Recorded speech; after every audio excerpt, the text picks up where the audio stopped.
আব্বা, সারা জীবন তো আপনার লোকে কিছু করতে পারি নাই। এখন যে কয়দিন আছেন একটু ভালো মতো থাকলেন আর কি। আরে বাবা রে, তোরা যা শুরু করছস তাতে মনে হয় আমি দুই একের মধ্যেই মনে হয় দুনিয়া ছেড়ে চলে যাবো। আমি যেদিন আল্লাহর হস্তে আল্লাহকে রাজি খুশির জন্য এই পবিত্র কামরা করলাম, সেই দিন থেকে আল্লাহ আমার দুঃখ কষ্ট সব দূর করে দিয়া আমাকে সুখ আনন্দ দেওয়া শুরু করছে। আপনার আর কোনো দিন কাজ করা লাগবে না, সব কাজ আমি করব। আপনি শুধু 5 ওয়াক্ত নামাজ পড়বেন আর আপনার বড় ভাইয়ের লোকে সময় কাটাইবেন। আমার তো খায়া দেয়া কোনো কাজ নাই যে আপনার সেবা করব। কোনো রকমে ভিটাটা শুধু লিখা নেই, তারপর আপনার কপালে আছে চাল ডাল। খাওয়ান দেই মানে বৌমা, এখন আবার কখনকার খাওয়ান দিবা? আল্লাহ, আব্বাই কি যে কয়, সেই সকালে 4টা খাইছেন, পান থাকে আর পেটে থাকে। বৌমা, আমার তো এইভাবে খাইয়ে অভ্যাস হয়ে গেছে। অভ্যাস বদলান লাগবো আব্বা, এতদিন যা হইছে হইছে, এখন আর না। আমি কি বোকার বোকা, শ্বশুরের লোকে কতই না খারাপ ব্যবহার করছি, আল্লাহ আমারে মাফ করব না। আব্বা, আপনি আমারে মাফ করে দিয়েন। আরে বোকা, বাবার কাছে সন্তানের কোনোদিন ভুল হয় না। আর তুমি তো মা আমার মেয়ের মতো, তুমি ভুল করবা, এটা কোনো দোষের কিছু নাই। তাই বইলা আমি তোমাদের সাথে রাগ করি নাই, আমি কিছু মনে করি নাই। আমি জানতাম তোমাদের ভুল তোমরা একদিন বুঝতে পারবা। আচ্ছা ঠিক আছে, তুমি একটু যাও, গামছাটা নিয়ে আসো, আমি একটু গা গোসল দিয়ে আসি। আচ্ছা।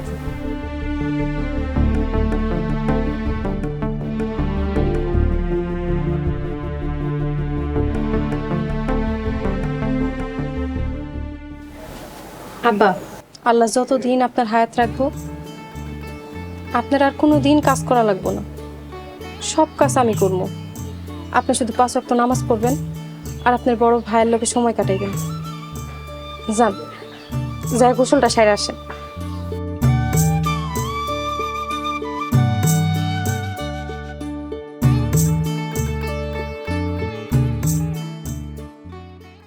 আমার তো খায়া দেয়া কোনো কাজ নাই যে আপনার সেবা করব। কোনো রকমে ভিটাটা শুধু লিখা নেই, তারপর আপনার কপালে আছে চাল ডাল।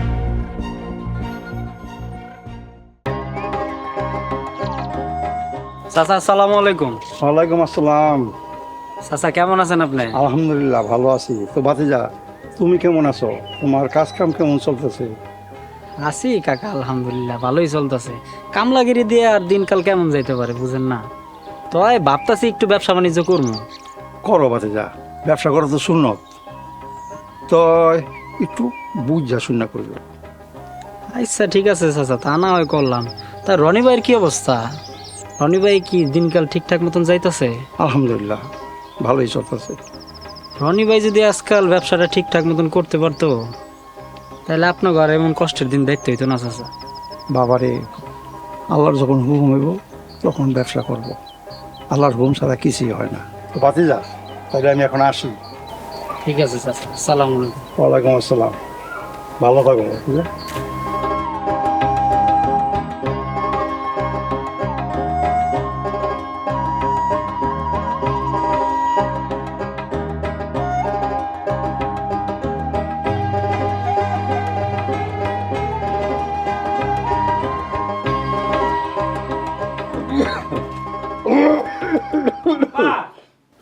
বাহ, কি বাহ, এই যে লন, কি এইটা? আপনার ইনহেলার। এই তো বড় সমস্যা, তোমার হাতে টাকা পয়সা আসলেই তোমার অপচয় শুরু হয়ে যায়। আমার কি এতই সমস্যা যে আমার ইনহেলার লাগবো? আল্লাহ তো আমার ভালোই রাখছে, আমার তো এখন ইনহেলারের দরকার নাই। আব্বা, আপনার শরীরের যা অবস্থা, তাতে যে কোনো দিন যে কোনো কিছু হয়ে যেতে পারে। একটু সাবধান থাকলে দোষ কি? আর কাশিটা দিন দিন বাড়তাছে, এরপরে কাশি বাড়লে আপনার শ্বাস নিতে যদি কষ্ট হয়, লগে লগে ইনহেলার নেবেন। আচ্ছা ঠিক আছে নিমুনে। তো যা, তুই সারাদিন কাম করছস, পরিশ্রম করছস, হাত মুখ ধুয়ে যায় না, খাবার খেয়ে নে। আচ্ছা আব্বা, আরেকটা কথা, এই যে নামাজ পড়তে যান আহেন এতবার করে আডাআডি করতে হয়, আপনার তো যাইতে আইতে খিদা লাগতে পারে তাই না? বাজারে চায়ের দোকানে আমি কয়ে দিছি, হ্যাঁ আপনার খিদা লাগলেই আপনি একটু চা খাইবেন, বিস্কুট খাইবেন। তাছাড়া আপনার যদি অন্য কিছু খাইতে মন চায়, বাজারে যে কোনো দোকান থেকে যা খাইতে মন চায় আপনি নিয়ে নেবেন। আমার খালি একবার কয়ে রাখবেন, আমি আওনের সময় টাকা দিয়ে দিই।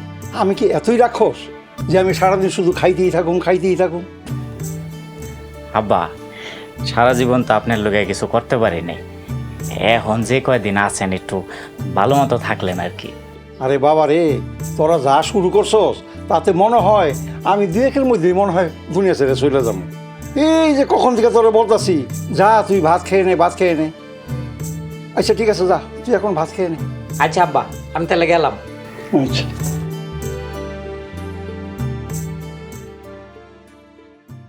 নিয়তেই বরকত। যে বৌমা আমারে মোটেই দেখতে পারতো না, আর সেই বৌমা তো দেখতেছে এখন আমারে অনেক ভালোবাসে, অনেক সেবা যত্ন করে। আমার ছেলের আমি ইনহেলার কিনে না দিতে কইলে সে আমারই ইনহেলার কিনে না দিয়া বৌমার জন্য ফেস ওয়াশ কিনে নিয়ে যাইতো। আর এখন তো দেখতেছি সেই ছেলেও আমার জন্য ইনহেলার কিনে নিয়ে আসে। আমি যেদিন আল্লাহর হস্তে আল্লাহকে রাজি খুশির জন্য এই পবিত্র কামরা করলাম, সেই দিন থেকে আল্লাহ আমার দুঃখ কষ্ট সব দূর করে দিয়া আমাকে সুখ আনন্দ দেওয়া শুরু করছে। হে আল্লাহ, তুমি মহান, আল্লাহ তুমি মহান।